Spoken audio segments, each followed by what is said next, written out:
Ora, sejam bem-vindos a mais um tutorial. Hoje vai ser dedicado ao produto interno escalar, também conhecido por produto interno, também conhecido por produto escalar.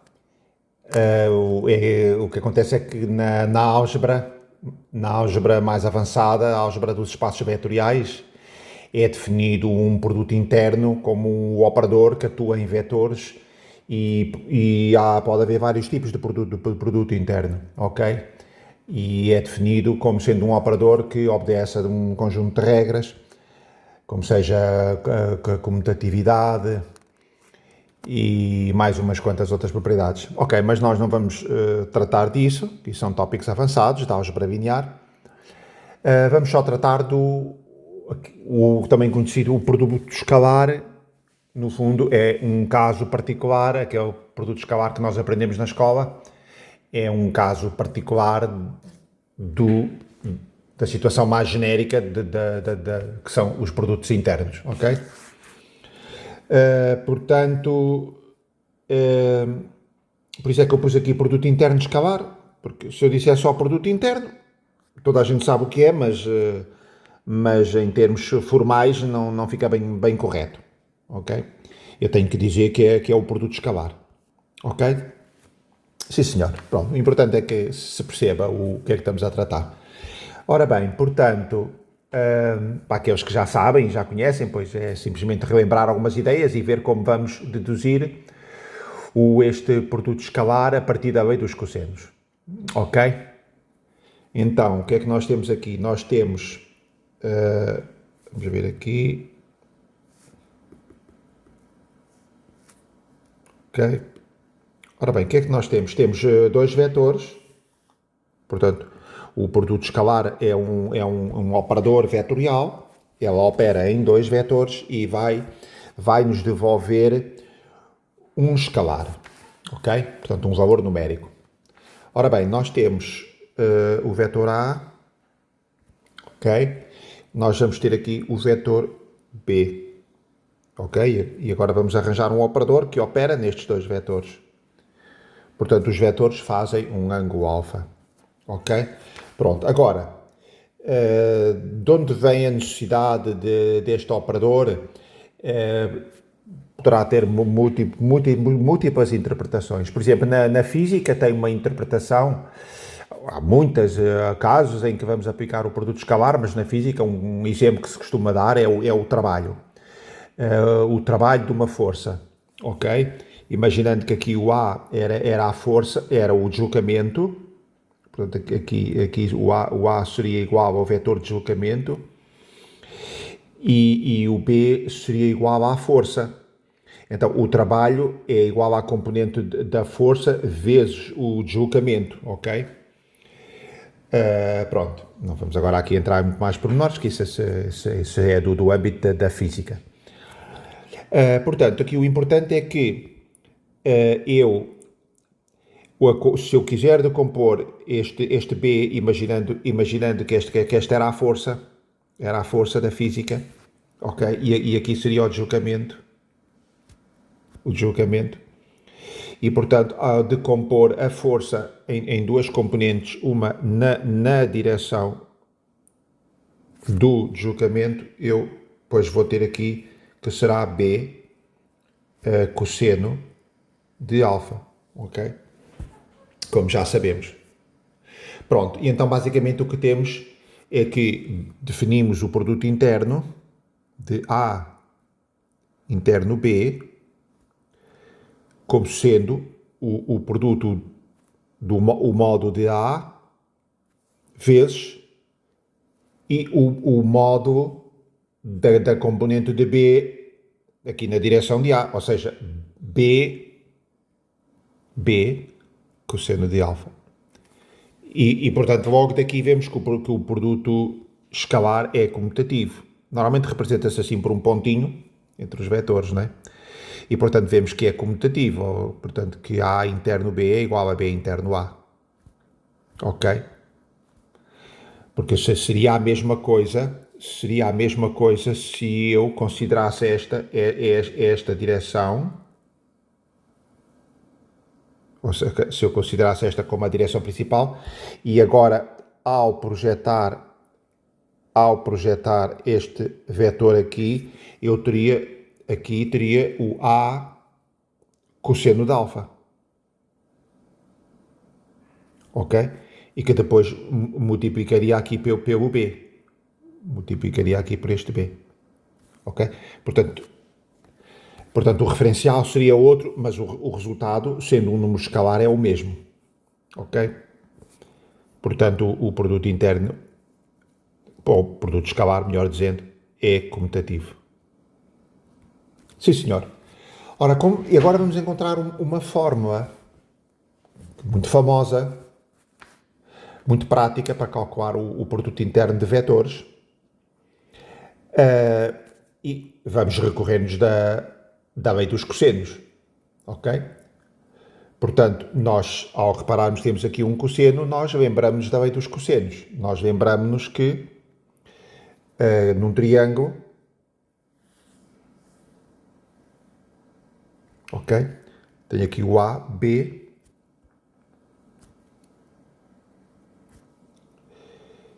tenho aqui o lado C. Mas o lado C é como se fosse um vetor. Também, ok? Mas o lado C é como se fosse o vetor que vamos imaginar que temos aqui a origem dos eixos, ok?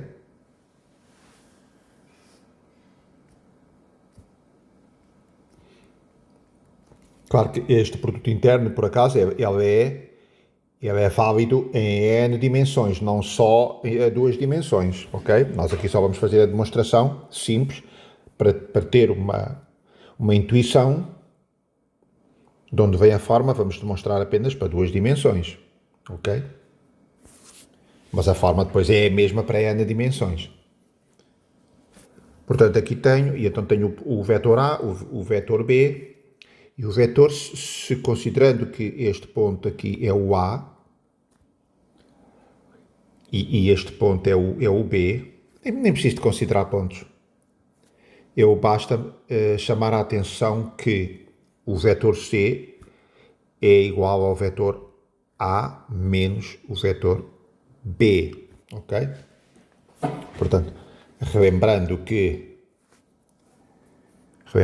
quando eu tenho este vetor A, e que se eu quiser somar um vetor B, ok? O que faço é como que, partindo da origem, desloco-me de A e a seguir desloco-me de B. Ok? Desloco-me de B e o resultado é este vetor aqui no meio, ok? Este vetor, que é como se eu, a partir da origem, me deslocasse diretamente aqui ao ponto final. Portanto, e este será a soma dos dois vetores A mais B, ok?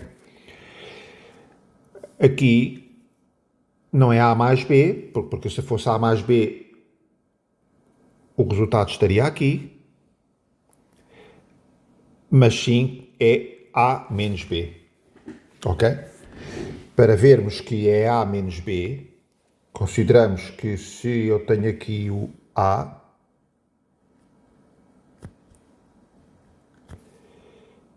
e eu tenho o A e agora vou somar o menos B, ou seja, o simétrico de B. Usando esta regra que eu disse agora, é como se eu me deslocasse da origem até aqui, ao final, e agora vou-lhe somar o menos B. Mas, portanto, se este vetor aqui é o B, ok?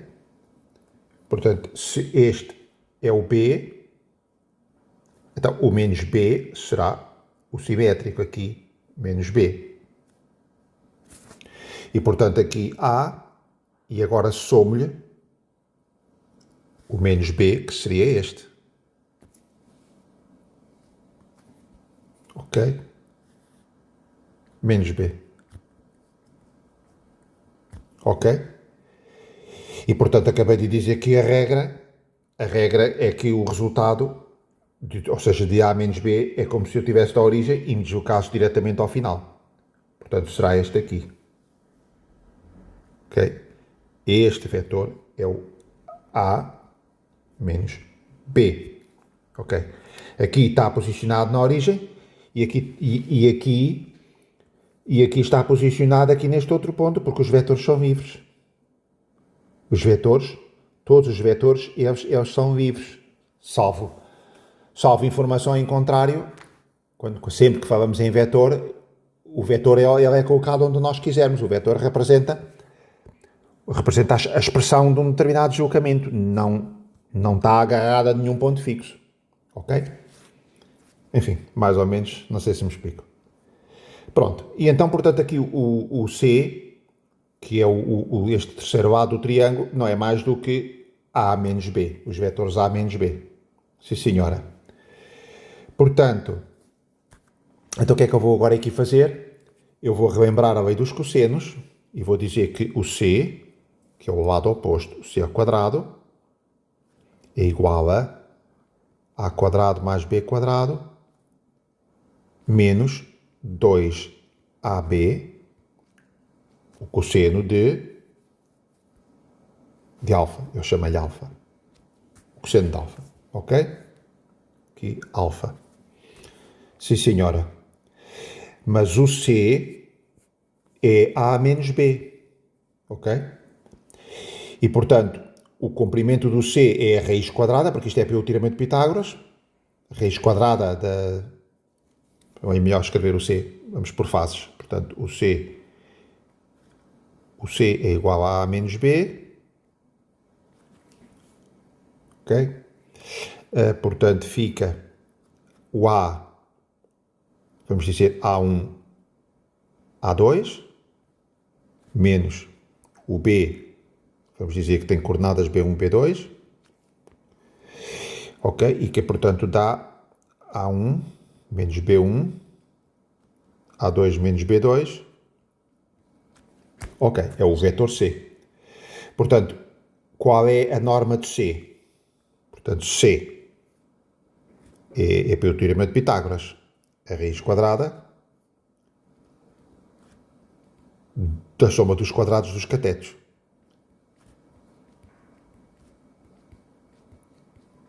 Sim, senhora. Mas nós temos a vezes C quadrado, não temos C. Nós temos o comprimento ao quadrado, portanto nós temos C quadrado. E portanto C quadrado, portanto é aqui este quadrado. Então fica A1 menos B1 quadrado, mais A2 menos B2 quadrado, é igual a A2 mais B2 menos 2AB cosseno de alfa. Ok? Ora, agora vamos ter aqui, vamos desenvolver aqui, ora, A1 quadrado mais B1 quadrado menos 2A1B1 mais A2 quadrado mais B2 quadrado menos 2A2B2 é igual a A quadrado mais B quadrado menos 2AB, o cosseno de alfa. Ok. E agora vai haver aqui uma série de corta-cortas, porque o A1 quadrado mais A2 quadrado é igual ao A quadrado. Ok? Ok? Portanto, pelo teorema de Pitágoras, se A... Portanto, se A vetor tem coordenadas A1, A2, então o A, o comprimento do vetor, é a raiz quadrada A1 quadrado, pelo teorema de Pitágoras, A2 quadrado. E, portanto, o A quadrado corta a raiz, é igual a 1 quadrado mais A2 quadrado. Pronto. Então, por isso aqui, temos que corta aqui A1 quadrado mais A2 quadrado, corta com A quadrado. Da mesma forma, B1 quadrado, B2 quadrado, corta com B ao quadrado. Pronto. E agora vemos que, ora, isto é tudo divisível por menos 2. Aqui os termos restantes. Os termos restantes são todos divisíveis por menos 2. E então fica aqui que AB cosseno de alfa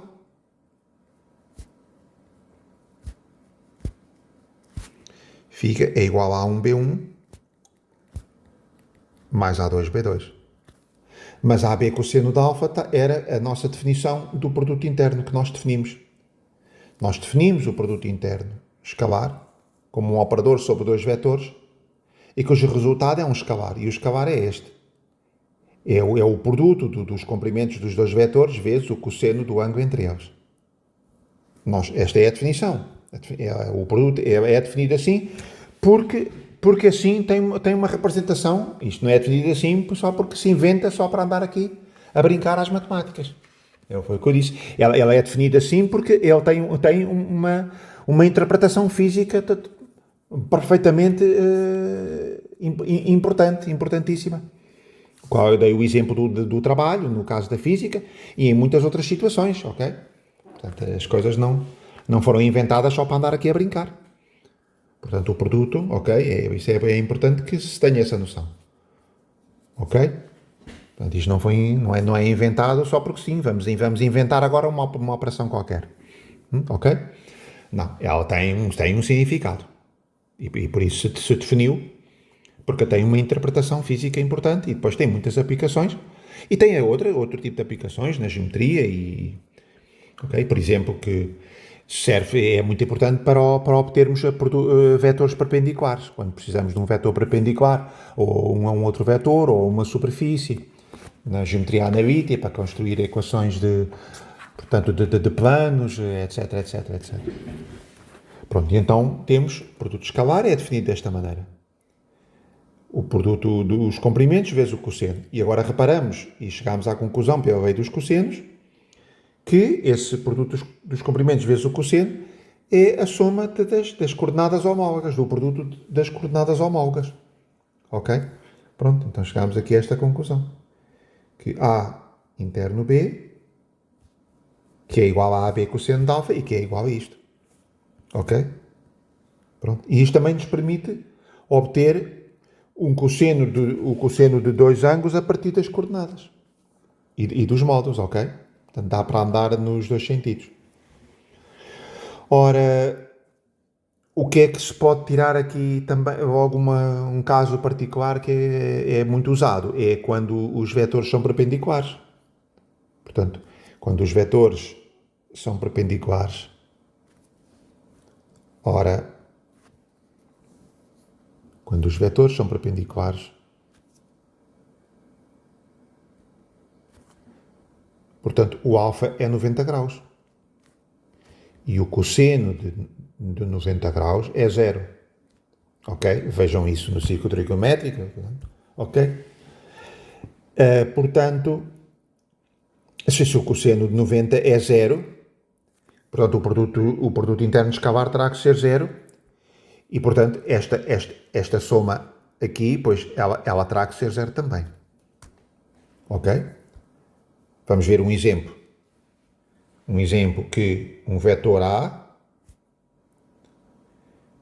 tem coordenadas, por exemplo, vamos lhe dizer AB. E um vetor perpendicular a A, é muito fácil encontrar um vetor perpendicular a A.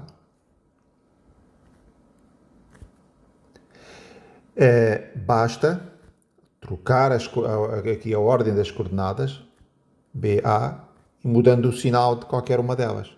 Pronto. Aqui facilmente construo, é muito fácil de cabeça construir um vetor perpendicular ao outro, desta maneira.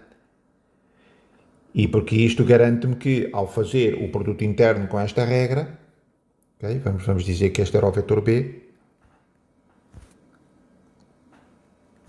perpendicular a A, e que, portanto, que A interno B depois seria A vezes B, este com este, menos B vezes A, depois seria 0. Ok. É muito usado, isto é muito usado o produto interno para testar se vetores são perpendiculares. Ou para forçar que os vetores sejam perpendiculares. Então, para terminar, vamos só ver um pequeno exemplo de um problema que é precisamente o teorema de Heron. Ok? Portanto, no teorema de Heron nós temos, portanto, a circunferência. Ok? Temos um diâmetro.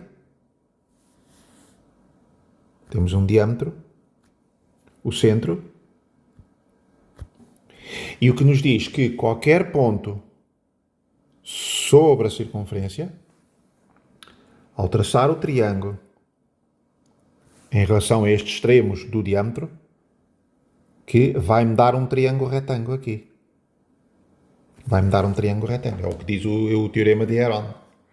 Portanto, vamos demonstrar agora com esta regra do produto interno, que vai ser bem simples. Ok? Para isso vou considerar um referencial com origem aqui no centro.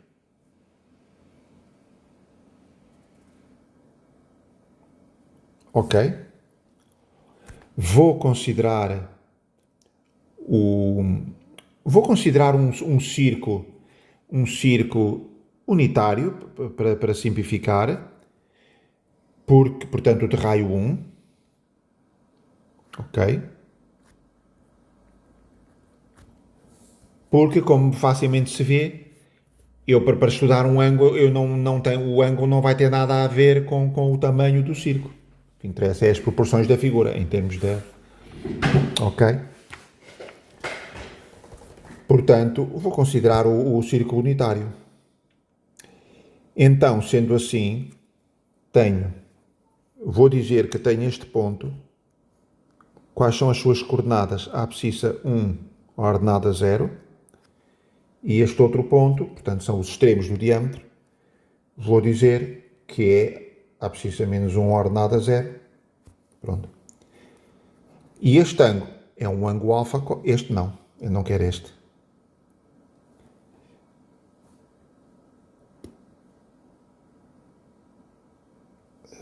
Eu não quero este ângulo aqui. Não preciso dele. Eu vou considerar este ponto P, e vou dizer quais as suas coordenadas. Elas estão relacionadas com este ângulo aqui, porque no círculo trigonométrico está aqui um determinado ângulo alfa, ok?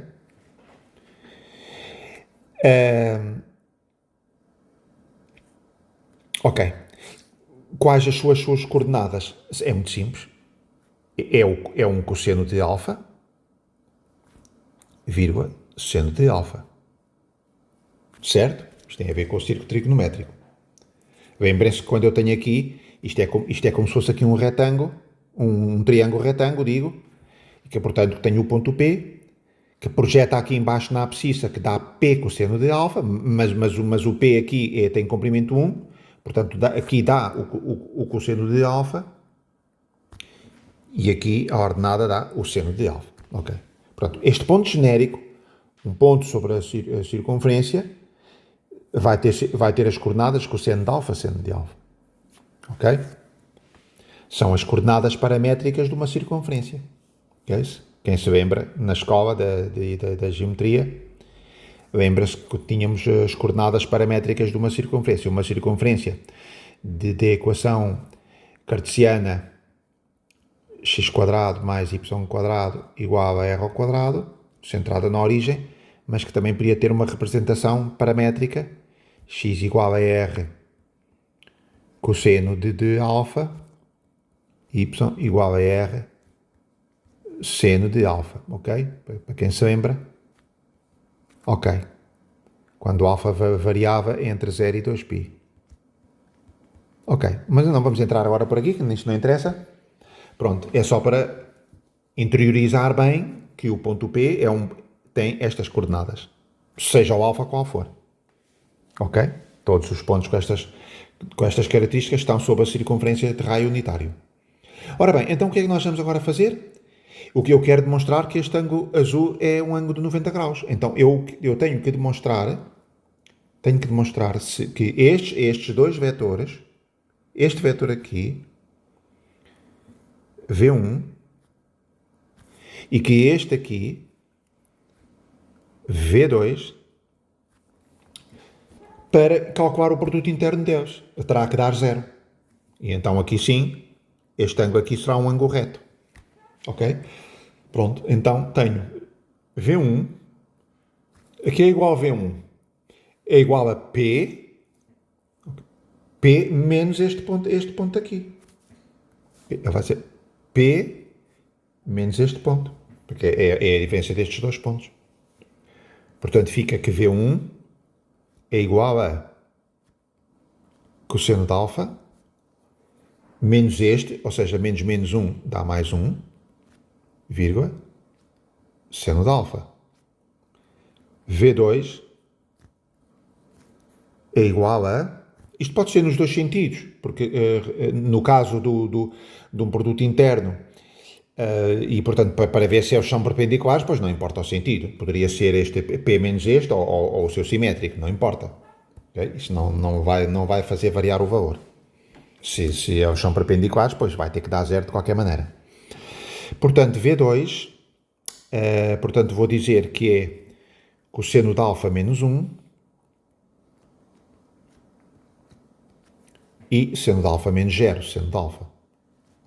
Pronto, já tenho aqui os dois vetores e agora faço o produto interno. Portanto, V1 interno V2, e já sabemos como é, que é a soma dos produtos das coordenadas homólogas. Portanto, ok? Portanto, este vezes este, cosseno de alfa mais 1, cosseno de alfa menos 1, certo? Mais as coordenadas homólogas, seno de alfa, ou seja, seno de alfa ao quadrado. Ok. E agora aqui é um caso notável, que é A menos B, A mais B, portanto dá cosseno quadrado menos 1. Ok? Cosseno quadrado de alfa menos 1 mais seno quadrado de alfa. Mas o cosseno quadrado de alfa mais seno quadrado de alfa, a forma fundamental da trigonometria, que é igual a 1. E, portanto, 1 menos 1 vai haver o corta tudo, e, portanto, isto é igual a 0. Ok? Pronto, aqui temos um exemplo. Reparem na simplicidade com que fizemos esta demonstração. Com o conhecimento do produto interno, com a forma, a regra do produto interno, simples, acabámos de demonstrar o teorema de Heron.